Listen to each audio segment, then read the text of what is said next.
guys, hope you all are well and keeping safe. So first of all, thank you so much हमें इतने सारे views देने के लिए हमारी लास्ट वीडियो में, और we have reached 200 subscribers. Thank you so much. It was not possible without all of you. सो जैसा कि आप देख सकते हैं, हमने आपकी कमेंट्स पढ़े थे एंड आपकी जो भी क्वेरीज़ थी हमने उसके रिगार्डिंग आज एक और ब्लॉग बनाने वाले हैं. So which is regarding finance insurance of the car. So please इस वीडियो को लाइक करना अगर आपको वीडियो अच्छी लगे, और subscribe to our channel and please keep us supporting. और हमारा टारगेट है इस बार 300 subscribers. So let's jump right in. So guys, let's start with Q&A.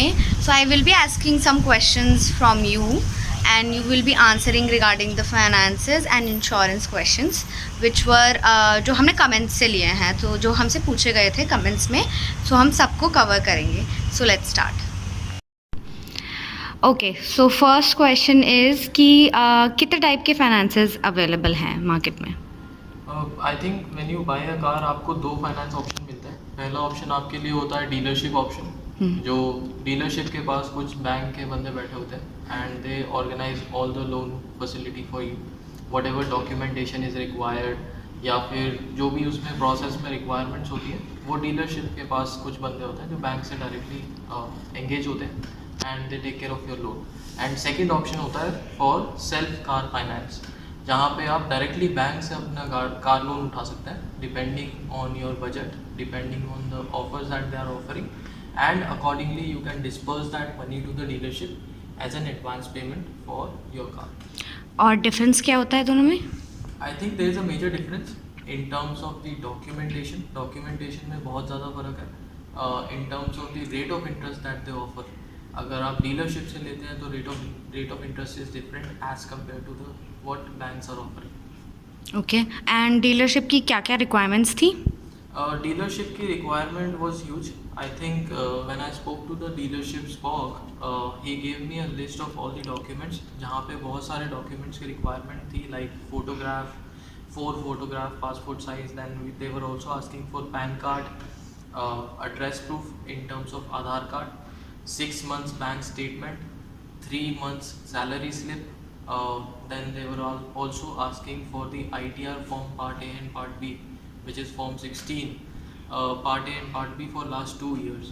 और उसके साथ में ownership proof भी मांग रहे थे, like electricity bill, water bill for your residence. And apart from that there was an application form जो आपको fill करके देना था to the dealership, and then they were asking कि उसके बाद ही हमारा आगे process initiate होगा for car loan. और बैंक की क्या रिक्वायरमेंट्स थी? बैंक की requirement was pretty straight forward. I think I had a different experience. जब मैं नेशनलाइज बैंक में गया, they had a separate requirement, they had a different requirement. When I went to the private bank जहाँ पे मेरा salary account है, they had a completely different requirement. So I went to Canara bank first, जहाँ पे मैं पहले Canara bank के अंदर गया एंड आई आस्क्ड देम कि what are their requirement car loan के लिए. And what they told me is कि हमें पहले तो एक सेविंग्स अकाउंट खोलना पड़ेगा if we do not have a savings account in Canara bank. The rate of interest was the least in the market. सबसे कम रेट ऑफ इंटरेस्ट पे वहाँ पे कार लोन ऑफर हो रहा था, जो प्रोसेसिंग फीस भी उसमें 0.25% थी. ओके, और अलग अलग बैंक्स का क्या क्या था? I mean interest. हर बैंक का rate of interest was different. आप अगर कैनरा के लिए जाएंगे या बैंक ऑफ बड़ौदा के लिए जाएंगे, दे वर asking for a rate of interest of 7.35% per annum, as compared to private banks like Kotak, HDFC, ICICI, जो कि their rate of interest were varying from 7.5 to 7.85, और उनकी प्रोसेसिंग फीस भी डिफरेंट थी as per your requirement of the loan. ठीक है, तो जो आपकी प्रोसेसिंग फ़ी का प्रोसेस रहता है वो हमेशा आपके dependent on the amount of loan के अकॉर्डिंग रहता है. Some banks have a standard charges which is 0.25% of the loan interest और 5,000 whichever is maximum. Alright, and the other part is कि आपको कई बार बहुत सारी चीज़ें होती हैं जहाँ पे डिफ्रेंसिएशन होता है रेट ऑफ इंटरेस्ट के अलावा प्रोसेसिंग फी में भी. Some banks have a fixed processing fee of 1,500 rupees. So let's take an example HDFC. HDFC only charges 1500 rupees as a processing fee, और उसके अलावा there is a fixed 2300 rupees charge if your loan is below 10 lakh rupees, और that makes a total of somewhere around 4000 rupees of total processing fee. तो आपको कोई problem I finance के through या application process कैसा था?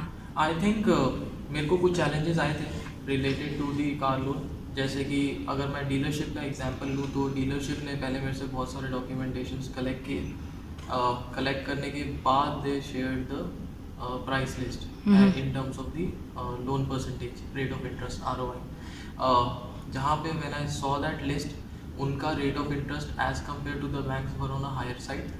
At the same time, their processing fee was way above what the banks were actually charging. So, अगर मैं minimum processing fee की example लूँ और कैनरा बैंक को compare करूँ in terms of individual loan as compared to leadership support, जो processing fee में charges difference था was around 3000 rupees. So, dealership was taking 6800 rupees as a standard processing fee for Canara bank से car लो, whereas जब मैं individually Canara bank में गया तो they only asked me for 0.25% of your car loan amount. Okay, so dealership was charging extra. It was quite a huge difference which I can see of 2 to 3000 rupees, which is obviously a difference for the customer. तो finally आपने क्या choose किया? Finally I went for my own self owned car loan, जहाँ पे मैंने self finance कराया अपनी गाड़ी को, and I took it from HDFC. Though the rate of interest that I have been given is 7.5% per annum, और वो fixed rate of interest है, डिक्रीजिंग नहीं है.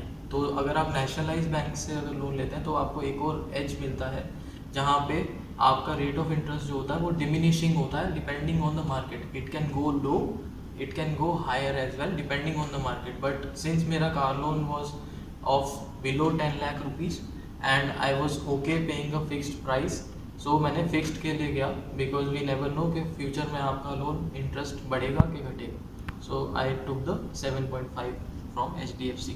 बट जो मेरा प्रोसेस और एक्सपीरियंस था that was really good. Okay, coming back to insurance part, तो इंश्योरेंस में कितने ऑप्शंस हैं? इंश्योरेंस में भी I think you have 2 options available. एक होता है कि आप अपने डीलरशिप से इंश्योरेंस खरीदें, first insurance. In my case, the dealership was charging 76,000 as the insurance price for their initial insurance that they were offering. और उसमें क्या क्या इंक्लूडेड था? That was zero debt with consumable, and that was it, which they were offering. And if you want a bundle pack, it had another 19,000 charges applicable to it, which covers everything like tire, alloys, everything in the exterior as well as interior. So आपका second option क्या था? Second option was again to go for your cell phone owned insurance. So मैंने basically एक छोटा मोटा research किया. Okay, and उसमें कौन से आपने रन किए रिसर्च में, क्या क्या ऑप्शंस आए? So there were different options जो available थे online. So I checked it on the Echo Insurance website. I checked it on Digit website. I also checked it on Tata AIG and Policy Bazaar. तो वहाँ पे when I inputted the details of the new car that I am planning to buy, तो उसमें option होता है either you upload your information of the existing RC जो आपके पास गाड़ी है, or you can also pick the future car which you are planning to buy, और उसके according they also show you the number of charges. वो आपको detail charges share करते हैं कि आपके टोटल इंश्योरेंस अमाउंट क्या बनेगा, और उसमें आप कितने एड ऑन्स ले सकते हैं विच यू वांट और कितने नहीं ले सकते. उसके अकॉर्डिंग जो फाइनल इंश्योरेंस चार्जेस होंगे वो वेरी करेंगे. तो फाइनली आपने क्या चूज़ किया? So finally I went for the dealership insurance, though I took a discount from them by sharing the quotations that I was getting on the online portal with the dealership, and then they finally match both the charges and they gave me a discount of 40,000. Okay, सो आपने पहले अपना research किया, then उनको आपने quotation दी कि Absolutely. ये match कर दो, Right. और उन्होंने कर दिया, right? Since it was a huge difference I could see, so मेरे लिए बेस्ट ऑप्शन वही था कि I did the research on my own. I shared the quotations with the dealership and I asked them for match, for a match on that value. Okay, so what will be the tips that you want to share with everyone? I think the best tip I can share is that whenever you are going for your next car, always do a research around these add-on charges that you are paying, whether it's your road tax, whether it is your insurance charges, whether it is your the other charges which are associated related to your finance and all of that, because these small charges do make a lot of difference at the end. If I can take my example, it has made a difference of around 50,000 rupees in the end, which is not a small amount for anyone. And if you're going for a car like Jeep Compass, which is 19.5, and if you're buying everything blindly from the dealership, then it will cost you somewhere around 19.8, which costed me around 19.4 with accessories. So I think that's a huge difference which you can see, and we will be sharing all the details about the accessories also in the coming videos. And do keep watching and keep liking our videos. Thank you. So guys, आपने अगर यहाँ तक video देखी है so please like, share and subscribe our channel. And अगर आपके और भी कोई क्वेश्चंस हों तो आप ज़रूर कमेंट करके बताना आपके क्या क्वेश्चंस हैं। Will be happy to answer. And ज़रूर हमारी चैनल को सब्सक्राइब करें। और अगर और भी कोई क्वेश्चंस हैं तो आप हमें ईमेल भी कर सकते हैं कमेंट के साथ साथ। हमारा ईमेल एड्रेस हमारे डिस्क्रिप्शन बॉक्स में होगा, और हमारी पुरानी वीडियो आई बटन में मैं लिंक कर दूँगी, तो आप वो भी चेकआउट कर सकते हैं। So bye for now, thank you so much, bye bye.